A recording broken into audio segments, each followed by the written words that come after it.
Shoy Shanas Yaakov to Allah Vismecha. Virai Sam Yachad Techeles Mordechai Tish Usam Hayisol Netzach Vesik Vusam Bechol Davidar Leidiyah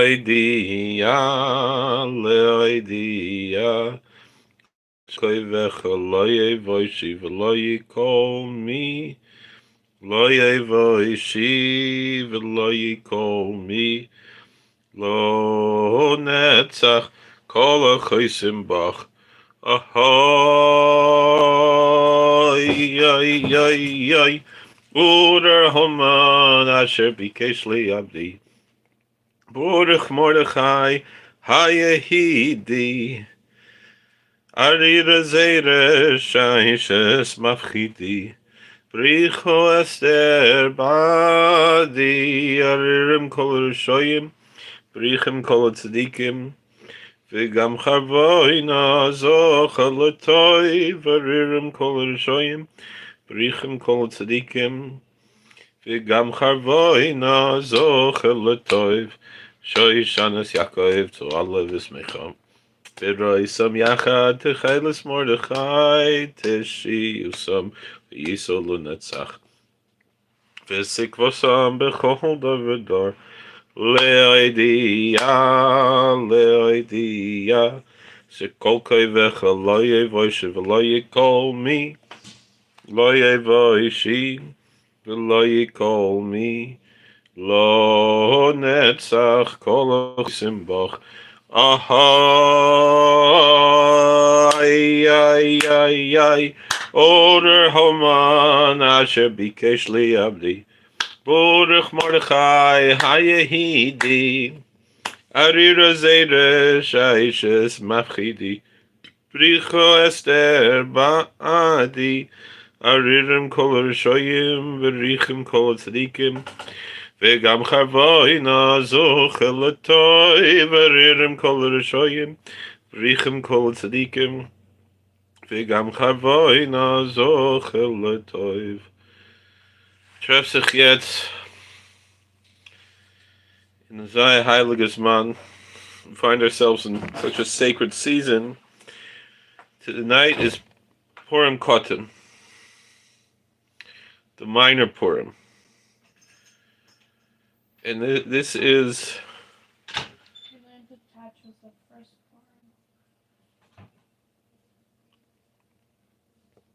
a very special time, because it only happens during a Shnas Mubaras Niber Yor. In English, we call that a leap year.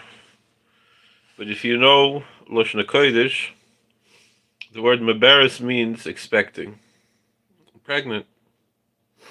It's a pregnant year. It's a year that's expecting.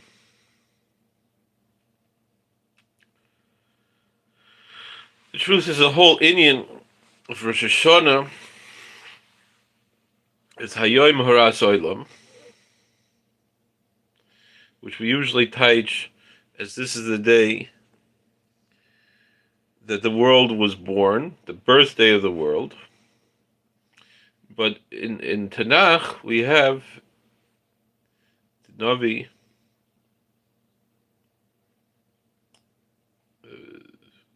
Yirmiyahu Navi or Cheskel Navi. I always forgot.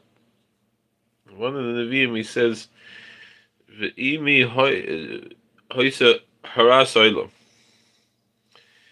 that he would wish that he was never born, and that his mother would be pregnant forever. And so the same term, haras olam, that is the world was born, but also means to be pregnant forever.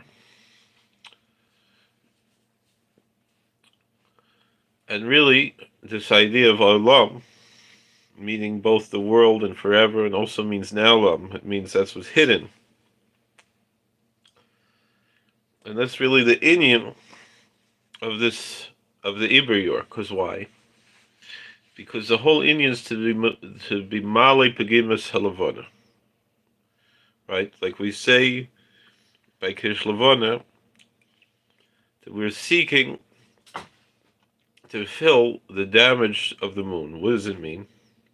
So we all know the Gemara in Chulin, tells the very famous medrash that says that the moon came to God and said, how could it be that two kings could reign with one crown? So God said to the moon, meaning the sun and the moon were equals, and then God said, and the moon wasn't happy about it. So God said, so go diminish yourself. So then the moon said, Baruch Shloim, Master of the universe, what do you mean? I'm telling you the right thing. Why should I be punished? So he says, no. He says, the Jewish people are going to count their years, their months, their holidays by the moon. We're going to follow a lunar calendar. But this truth is, there are other religions and cultures that have lunar calendars. So, for example, the Muslims have lunar calendar, but it's solely a lunar calendar. That means that their liturgical calendar could go any time of the year. But our liturgical calendar is, and then the other religion, the Christians, most of their liturgical calendar is purely solar, except around this time of the year, when they follow a little bit like the Eden. But it's not, some are like this, some are like that.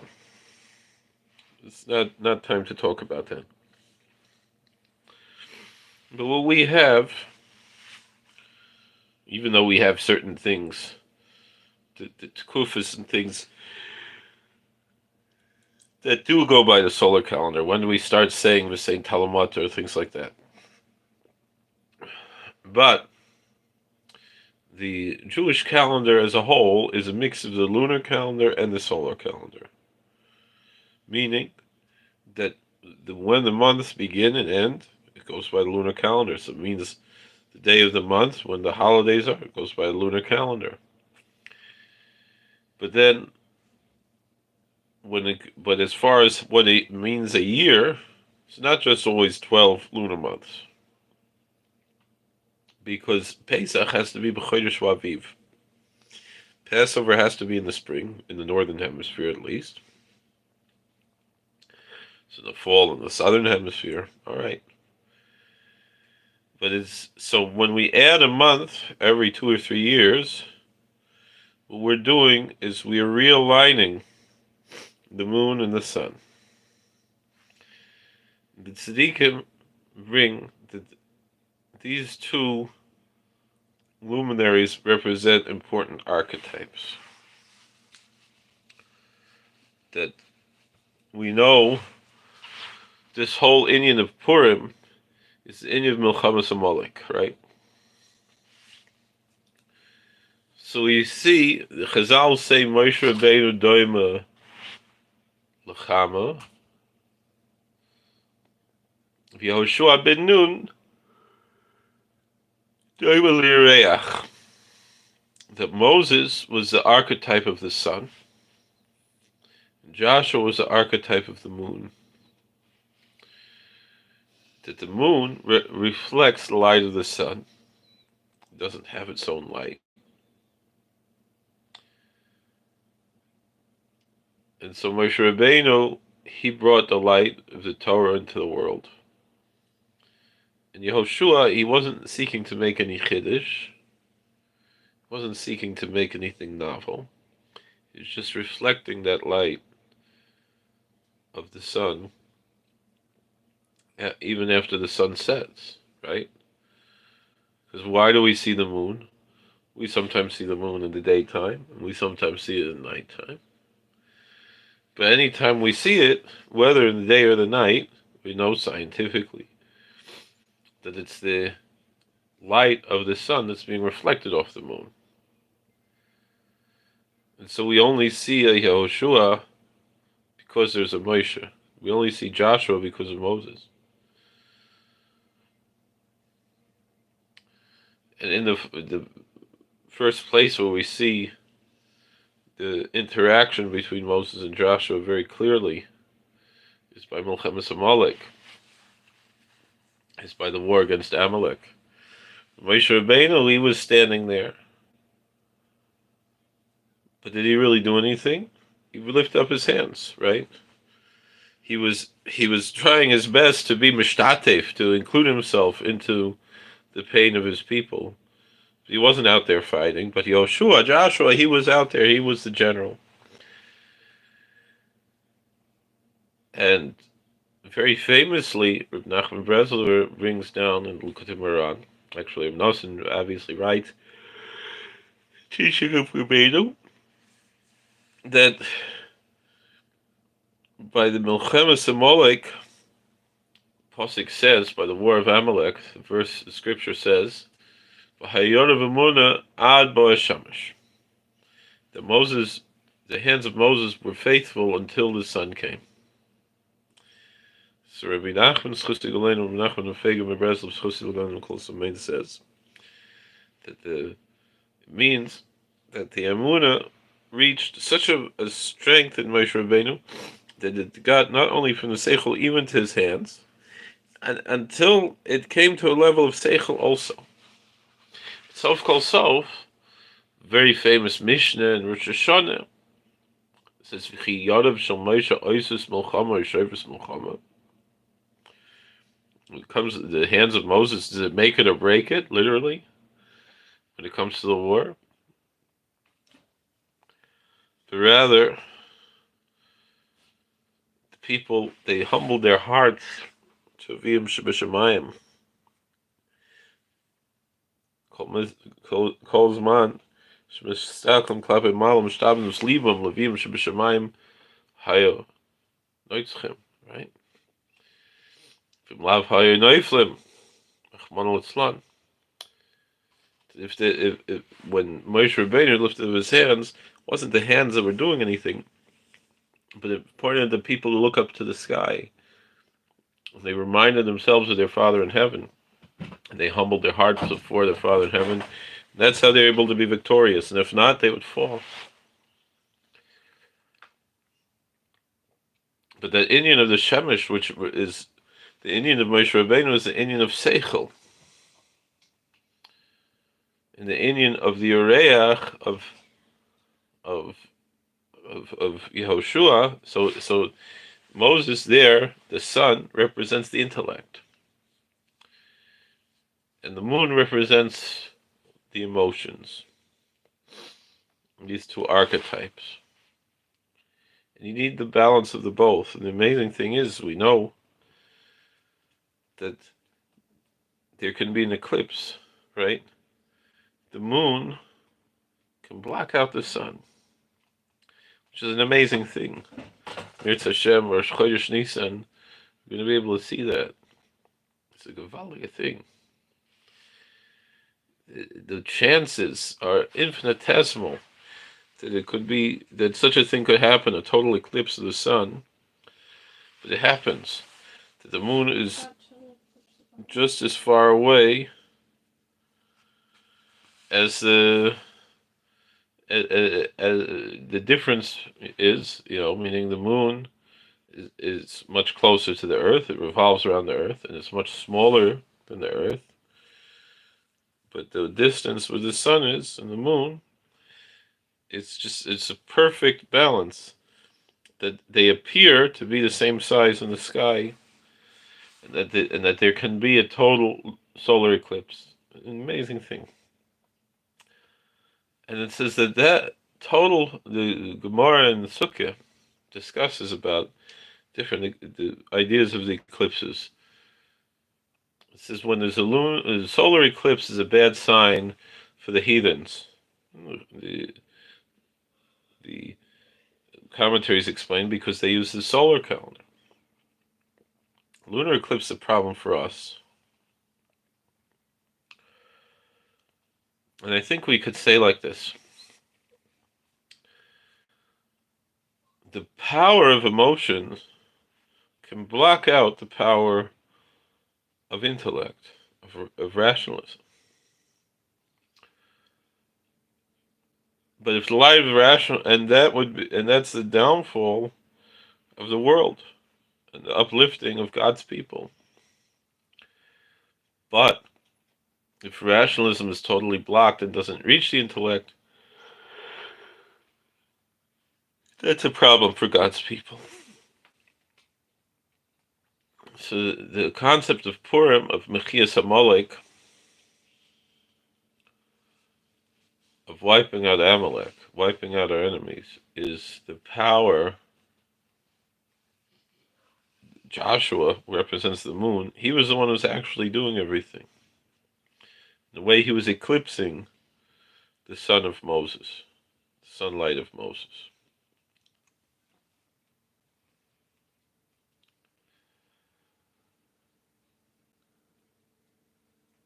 Nonetheless, if we don't have the shine of Moshe Rabbeinu shining on us,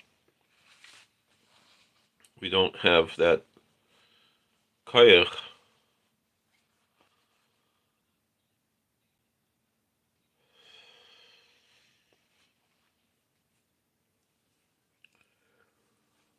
there's no light to shine.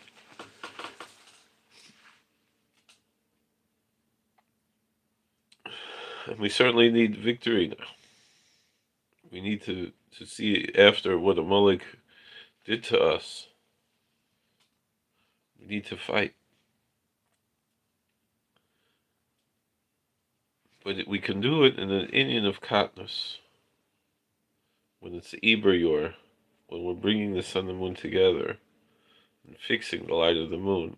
It doesn't need to be with a Megillah and Shalach Manos, Matanas Levionim, and a Sudas Purim. I could be here, I could even drink grape juice, doesn't have to be wine. And we could be like a Katan, we could be like a little baby. And of course, the Pasuk says a little baby's going to guide all those animals when Mashiach comes. So we're on that level of katnus. The animals represent the Messiah. So when we grab onto that level of katnus, of being small, we're worthy to even bring the whole world to the light of Torah.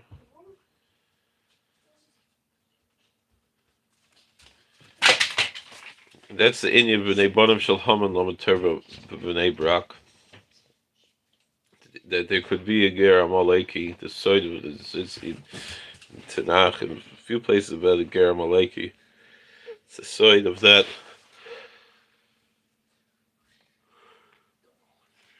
And they say even it could be Rabbi Akiva himself. If we take the light and manage to balance it properly, without anything fancy, without anything crazy, even those who hate us, we can turn and bring into the proper way. We just have to be worthy to that, and daven and pray. The inyan of Kol Parshat Yad Noisim Loi applies also to Purim Katan, the Shushan Purim Katan, which is Shabbos. I should also help him that we should talk about Zeiche to Freilichem Purim, to Simchas Purim, both begadlus and bekatnus, and be able to embrace all of these things, and to live and to see the Skalas Kvod Shemayim of Mechias Amalek, Mehever Mein Omein. Imotzosi Chain Beinecho HaMelech Imotzosi Chain Beinecho HaMelech Yenusainli Nafshi, nafshi b'sheilusi v'yami b'vakoshusi. Yenusainli Nafshi, nafshi b'shailusi, v'yami b'vakushusi.